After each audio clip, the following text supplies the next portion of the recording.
सीधा मुद्दे पर आते हैं। आज के इस एक्सप्लेनर में हम एक ऐसे समंदर की गहराइयों में उतरने वाले हैं जो ऊपर से देखने में जितना शांत और खूबसूरत लगता है, अंदर से उतना ही खतरनाक और रहस्यों से भरा है। जी हाँ, हम बात कर रहे हैं लाल सागर की।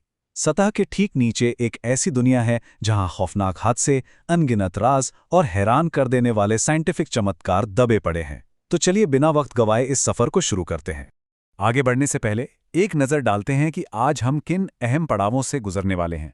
हम शुरुआत करेंगे लाल सागर के परिचय से, फिर चमत्कार और विज्ञान की दिलचस्प बहस को समझेंगे। उसके बाद समंदर में दफन जहाज़ों के मलबों और गोताखोरों के कुख्यात कब्रिस्तान का जायजा लेंगे, और आखिर में बात करेंगे एक बिल्कुल नए महासागर के जन्म की। शुरुआत करते हैं इसके भौगोलिक ढांचे यानी सरफेस ज्योग्राफी से। इन अंधेरी गहराइयों में उतरने से पहले जरा इसके विशाल आकार को तो समझ लें। उत्तर में स्वेज से लेकर दक्षिण में बाब अल मंडेब तक फैला ये समंदर करीब 2250 किलोमीटर लंबा है। अगर इसे विजुअलाइज करना हो तो ये दूरी भारत में दिल्ली से लेकर कन्याकुमारी तक के सफर के लगभग बराबर है। काफी विशाल है ना? अब इसकी गहराई देखिए, 2211 मीटर। ये नंबर कोई छोटी मोटी चीज नहीं है। जरा दुनिया की सबसे ऊंची इमारत बुर्ज खलीफा के बारे में सोचिए। अगर उस पूरी की पूरी इमारत को इस समंदर की खाई में एक के ऊपर एक 3 बार भी स्टैक कर दिया जाए तो भी वो पूरी तरह डूब जाएगी। ऊपर पानी की सतह पर उसका कोई नामो निशान नहीं बचेगा। सोचकर ही रोंगटे खड़े हो जाते हैं। अब दिमाग में ये सवाल जरूर आता है कि जब इस समंदर का पानी दुनिया के बाकी सागरों की तरह ही नीला या हरा दिखाई देता है, तो भाई इसे लाल सागर क्यों कहते हैं?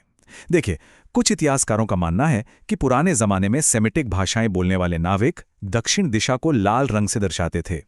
लेकिन सच कहूं तो इससे भी कहीं ज्यादा दिलचस्प और रहस्यमयी है इसके पीछे की बायोलॉजिकल वजह। और वो वजह है ट्राइकोडिस्मियम एरिथ्रियम।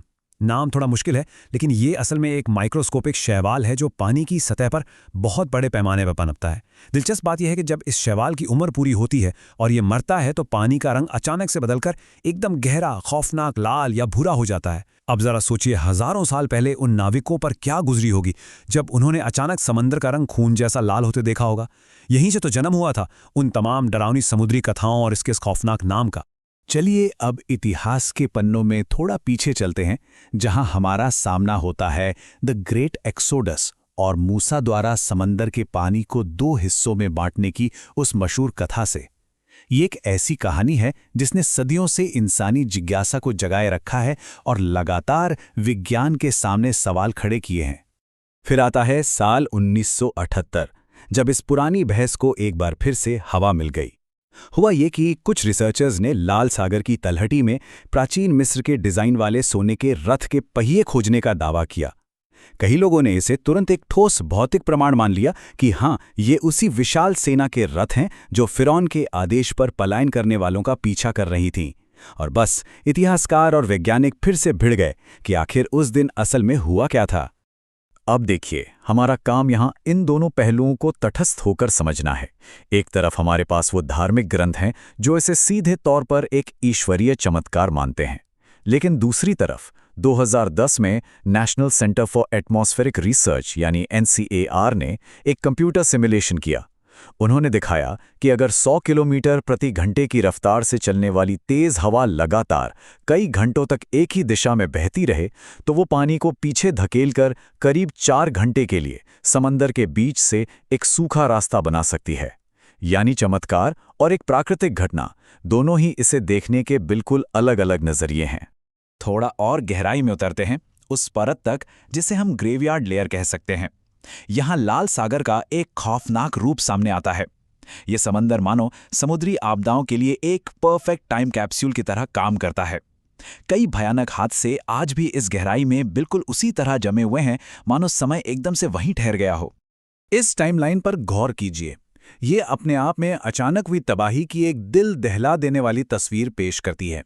1941 में द्वितीय विश्व युद्ध के दौरान हुआ वो विनाशकारी हवाई हमला, फिर 1955 में मशहूर एक्सप्लोरर जैक्स कॉस्ट्यू द्वारा इस गहराई में की गई वो ऐतिहासिक खोज, और उसके बाद 1991 की वो भयानक घटना जब सेलम एक्सप्रेस नाम का यात्री जहाज सिर्फ 30 मिनट के भीतर पानी में समा गया। 1941 की उस घटना को देखें तो जर्मन विमानों ने SS थिसलगॉम जहाज के गोला बारूद वाले हिस्से पर 2 बम गिराए थे आज ये जहाज 30 मीटर की गहराई में पड़ा है, लेकिन जो बात इसे सबसे खास बनाती है वो ये है कि आज ये जगह किसी भूतिया म्यूजियम यानी घोस्ट म्यूजियम में बदल चुकी है। जरा कल्पना कीजिए, मछलियां और समुद्री जीव उन द्वितीय विश्व युद्ध की मोटरसाइकिलों, ट्रकों और हथियारों के बीच से आराम से तैरते हैं, जिन्हें दशकों से किसी इंसान ने छुआ तक नहीं है। लिटरली पानी के अंदर जमा हुआ एक जीता जागता इतिहास। और फिर है 1991 का वो रुला देने वाला सेलम एक्सप्रेस का हादसा।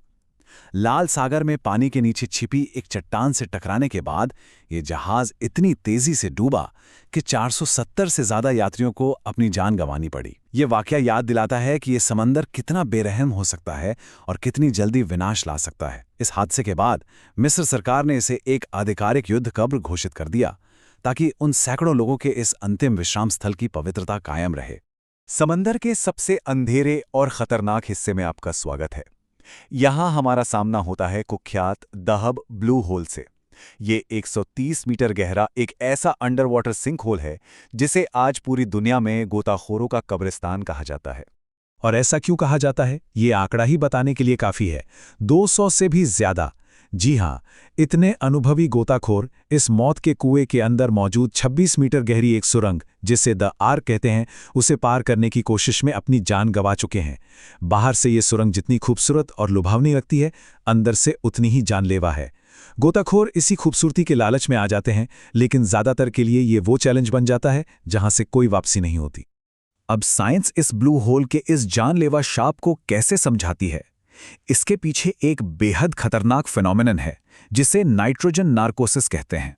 आसान लफ्जों में कहूं तो जैसे जैसे गोताखोर गहराई में जाते हैं, पानी के भारी दबाव की वजह से नाइट्रोजन गैस सीधे उनके खून में जबरदस्ती घुलने लगती है। इससे दम नहीं घुटता, बल्कि इसका असर एकदम शराब के नशे जैसा होता है। डाइवर्स अपना संतुलन और सोचने समझने की ताकत खो बैठते हैं। डर गायब हो जाता है और उसकी जगह एक अजीब सी नशीली शांति ले लेती है। और बस यही वो पल होता है जब वो सबसे बड़ी और जानलेवा गलती कर बैठते हैं। अब हम पहुंच चुके हैं समंदर के एकदम नीचे, इसके टेक्टोनिक फ्लोर पर। और यहां एक ऐसा सच सामने आता है जो सच में दिमाग हिला देने वाला है। लाल सागर सिर्फ पानी का कोई बड़ा सा स्थिर गड्ढा नहीं है, बल्कि तकनीकी रूप से ये जीवित है और लगातार अपना आकार बदल रहा है। अगर खारेपन की बात करें तो जहां पूरी दुनिया के महासागरों का औसत खारापन लगभग 3.5% होता है, लाल सागर का 4.1% तक पहुंच जाता है। ऐसा इसलिए क्योंकि इसमें नील जैसी कोई भी मीठे पानी की नदी सीधे तौर पे नहीं गिरती, और ऊपर से इस रेगिस्तानी इलाके की भयानक गर्मी, जिसके कारण पानी का वाष्पीकरण यानी इवेपोरेशन बहुत तेजी से होता है। इसी वजह से ये दुनिया के सबसे खारे पानी वाले क्षेत्रों में से एक बन जाता है। लेकिन इतनी एक्सट्रीम कंडीशंस और इतने खारे पानी के बावजूद यहाँ का इकोसिस्टम कमाल का है। यहाँ मछलियों की 1200 से ज़्यादा प्रजातियाँ पाई जाती हैं, और दिलचस्प बात तो ये है कि इनमें से 10% से ज़्यादा प्रजातियाँ एंडेमिक हैं, यानी वो पूरी दुनिया में सिर्फ और सिर्फ यही पाई जाती हैं। इसके अलावा यहाँ के कोरल रीफ्स तो किसी सुपर हीरो से कम नहीं। जब ग्लोबल वार्मिंग से दुनिया भर के कोरल्स मर रहे हैं, सफ़ेद पड़ रहे हैं, तब यहाँ के कोरल्स चमत्कारिक रूप से इस भयंकर गर्मी को भी बिना ब्लीच हुए आसानी से सह लेते हैं। वैज्ञानिक तो इन्हें जलवायु परिवर्तन के खिलाफ एक बड़ी उम्मीद मान रहे हैं। इस समंदर के जीवित होने का सबसे बड़ा सबूत इसकी भूगर्भीय हलचल है। अफ्रीकी और अरेबियन टेक्टोनिक प्लेट्स लगातार एक दूसरे से दूर खिसक रही हैं। हर साल लाल सागर का तल 1 से 2 सेंटीमीटर चौड़ा हो रहा है। 2005 में इथोपिया में रातों रात जो 60 किलोमीटर लंबी दरार आई थी ना, वो इसी बात का जीता जागता सबूत है। वैज्ञानिकों का अनुमान है कि अगर ये भूगर्भीय प्रक्रिया ऐसी ही चलती रही तो अगले 10 करोड़ सालों में धरती का नक्शा पूरी तरह बदल जाएगा और लाल सागर फैलकर अटलांटिक जितना बड़ा एक बिल्कुल नया महासागर बन जाएगा। तो आज का ये एक्सप्लेनर इस बात पर खत्म होता है कि इस रहस्यमयी पानी की कहानी अभी खत्म नहीं हुई है। सच कहूं तो ये बस शुरुआत है। जैसे जैसे हमारी धरती अपना नक्शा खुद बदल रही है, ये सोचना कितना रोमांचक है कि आने वाले लाखों सालों में ये नवजात महासागर और कितने गहरे राज अपने अंदर निकलेगा या अपनी गहराइयों से कौन से नए चमत्कार दुनिया के सामने लाएगा। एक बहुत बड़ा सवाल है ये। खैर, इस सवाल के साथ आज आपको यहीं छोड़ते हैं। अगली बार तक के लिए अपनी जिज्ञासा बनाए रखिए और सीखते रहिए।